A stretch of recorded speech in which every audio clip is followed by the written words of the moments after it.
Baik, kali ini kita akan masuk ke level yang lebih dalam lagi, yaitu mengenai berita. Berita yang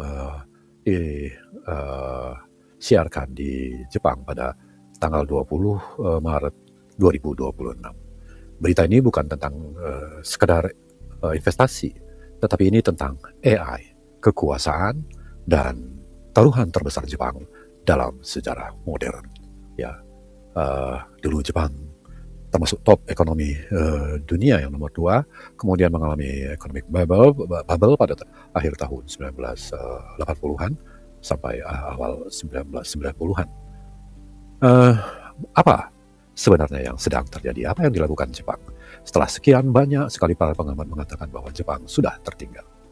Tetapi sebetulnya tidak. Itu sudah pernah kita bahas juga di dalam konten kita yang lainnya.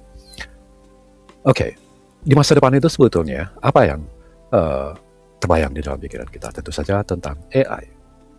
Jadi di masa depan siapa yang menguasai AI? Nggak perlu perang-perang fisik lagi, nggak perlu kirim pesawat tempur, armada laut yang dengan kapal induk yang besar, tank. Ya, jadi biaya tidak akan lagi berlari ke wilayah-wilayah fisik seperti itu. Jadi mereka, para negara-negara yang ingin menguasai dunia, itu hanya perlu tenaga, perlu kekuatan, perlu kemampuan untuk menentukan siapa yang boleh berpikir. Ya, hari ini ya, sebuah perusahaan Jepang diam-diam itu ya, menaruh uangnya dalam jumlah yang tidak masuk akal untuk membangun otak manusia dalam tanda petik. Ya, perusahaan itu namanya SoftBank. Ini bukan investasi. Ini upaya menjadi Tuhan dalam tanda petik dalam bentuk algoritma. Wah. Kemudian maka akan ada pertanyaan. Kenapa Jepang tidak membangun ini di negaranya sendiri? Kenapa harus di Amerika? Dan pertanyaan yang paling mengganggu adalah apa sebenarnya yang sedang mereka kejar? Uang atau kendali? Mari kita berpikir dan menyimak apa sebenarnya yang terjadi dalam tahap berikutnya. Baik, sekarang kita akan lihat ya, bagaimana sih ilusi ini bisa terjadi. Dibilang ilusi sih ya. Kalau kita lihat misalnya apa tentang futuristik AI, robot di masa depan ya, bagaimana kota pintar, maka kita akan bisa melihat beberapa hal. Kalau kita lihat misalnya narasi umum mengatakan apa? AI akan membantu manusia, AI akan meningkatkan prioritas, AI akan membuat hidup lebih mudah. Dan Anda mungkin percaya, semua orang percaya itu. Apakah itu benar 100%? Dia. Dan itu sebenarnya, kebenarannya adalah setengah atau 50%. Setiap teknologi besar datang dengan janji dan harga yang tersembunyi di balik layar. Mari kita lihat faktanya. SoftBank ya, berinvestasi besar di AI. Dia kemudian bekerja sama dengan OpenAI. OpenAI adalah termasuk perusahaan yang berdiri di posisi depan untuk artificial intelligence ini. Mereka membangun infrastruktur AI skala raksasa di Amerika. Wow. Bahkan proyek seperti Stargate itu bisa mencapai ya ratusan miliar dolar investasi.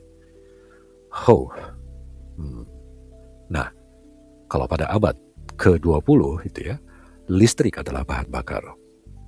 Nah, sekarang di abad ke-21 ini, AI adalah kekuasaan.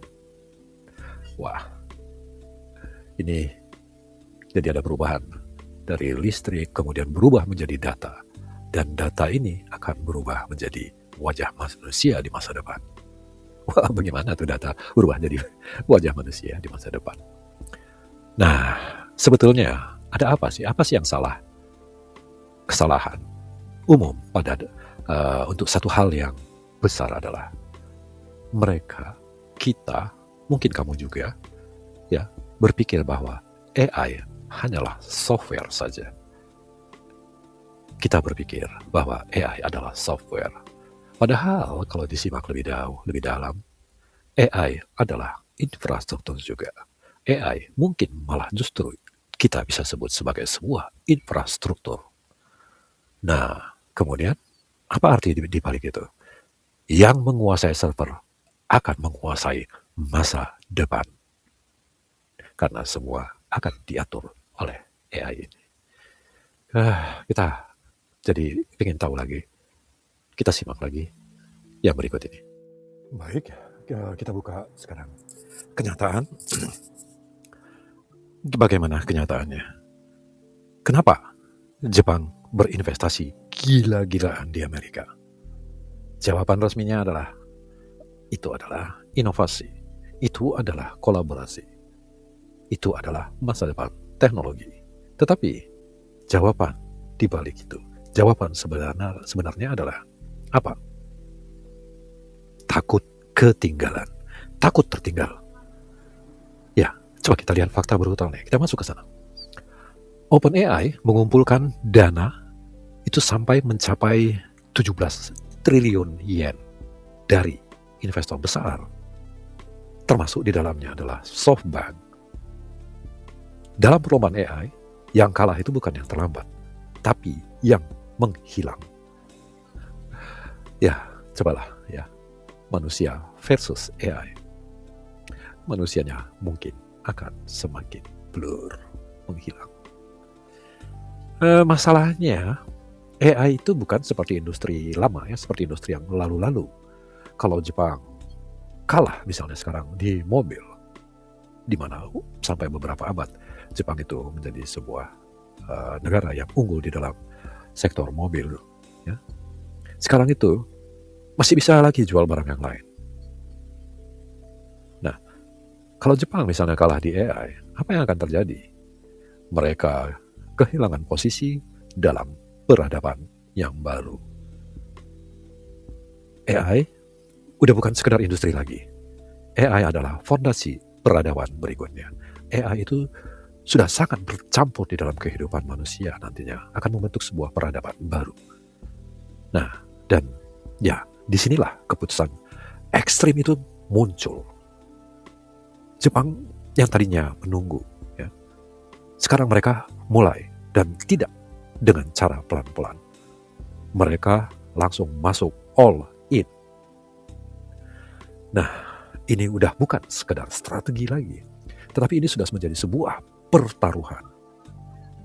Nah, tapi ada dark reality. Ada realitas gelap yang harus kita perhatikan. Proyek gagal dan grafik turun itu menjadi sebuah perhatian.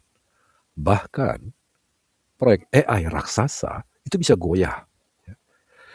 Ekspansi data center itu bisa dibatalkan oleh berbagai regulasi dunia. Dan ada lagi hal yang lain. Pendanaan bisa saja macet di tengah jalan. Nah, di dunia AI, bahkan raksasa bisa tersandung sebelum berdiri. Dan bisa juga raksasa akan menjadi semakin besar.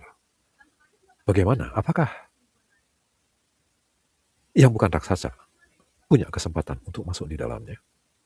Di dalam konten yang lain kita akan juga membicarakan nantinya bagaimana yang sekarang disebut Magnificent Seven itu juga akan diprediksi bahwa tidak 7 lagi, tidak 7 lagi, tapi akan menyusut menjadi 3. Wow, dunia dikuasai oleh 3 perusahaan besar nantinya. Silahkan nanti kita akan buatkan konten seperti itu juga. Oke. Sekarang kita sampai ke inti persoalan. Persoalan siapa, Bang? Ya, ini SoftBank ya. Tidak hanya ingin untung saja, mereka juga ingin posisi. Jadi bukan posisi bisnis ya, posisi dalam struktur kekuasaan dunia. Jadi gak cuma sekedar bisnis, tapi juga tentang kekuasaan. Di masa depan, yang mengontrol AI tidak ikut dunia, ya, mereka justru menentukan dunia. Strateginya sih sangat jelas ya. Investasi di AI. Kemudian apa? Sesudah berinvestasi di AI, mereka akan mengontrol infrastrukturnya. Nah, kalau sudah mengontrol infrastrukturnya, mereka sudah dengan mudah masuk ke ekosistem global. Karena global yang menggunakan infrastruktur tersebut. Nah, kalau kita lihat tentang kapitalisme ya ini udah bukan kapitalisme biasa lagi nih. Ini udah semacam arsitektur ya kekuasaan global. Nah, perang masa depan tuh tidak dimenangkan di medan tempur. Ya, tadi kita sudah sebut, tidak lagi dalam pertempuran fisik di lapangan. Tetapi pertempuran itu akan ada di data center. Data center menjadi arena perang di masa depan. Jangan berpikir langsung untuk menjadi hacker. Ya enggak sih? Dan di Jepang tuh mereka ini tahu satu hal ya. Diam-diam mereka ini mengintip. Mereka tahu kalau mereka terlambat di platform digital, maka mereka akan mencoba untuk mencari jalan yang lain. Ya, selama ini mereka sering disebut Jepang sudah ketinggalan. Ya, mereka memang sedang diam-diam mengintip. Jalan apa yang mereka pilih? Mereka membeli jalan masuk ke masa depan. Wow, mereka tidak karena membuatnya itu jauh lebih memerlukan tenaga, energi yang banyak. Tetapi mereka sudah mulai meninggalkan sektor-sektor hardware, sektor-sektor lapangan. Mereka memang sudah banyak selama ini berinvestasi di dalam hal soft skill, di dalam hal paten hak cipta dan sebagainya. Untuk bidang ini mereka menguasai sekitar 33% untuk skala global. Nah, kalau kamu tidak bisa menciptakan masa depan, maka beli aksesnya. Nggak bermaksud menyindir untuk beli ijazah. Ya, ini beda cerita. Jangan disambung-sambungin ke sana. Takut kita nanti dilibat-libatkan. Jadi bisa dibilang bahwa dunia saat ini sedang berupaya untuk lahir kembali. Nah, sekarang tuh ya, udah bukan tentang Jepang lagi. Ini sudah tentang dunia baru yang sedang membentuk ulang. Di dunia itu, negara tidak lagi diukur dari GDP-nya. Kekuatan itu udah bukan lewat GDP lagi, tetapi dari ukuran kapasitas komputasinya.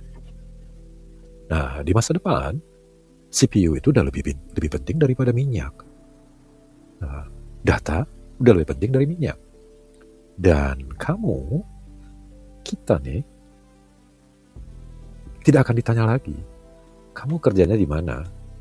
Kamu lulusan apa? Dalam negeri atau luar negeri? Kamu sarjana? Pasca sarjana? Doktor? Profesor? Tidak ditanya itu lagi.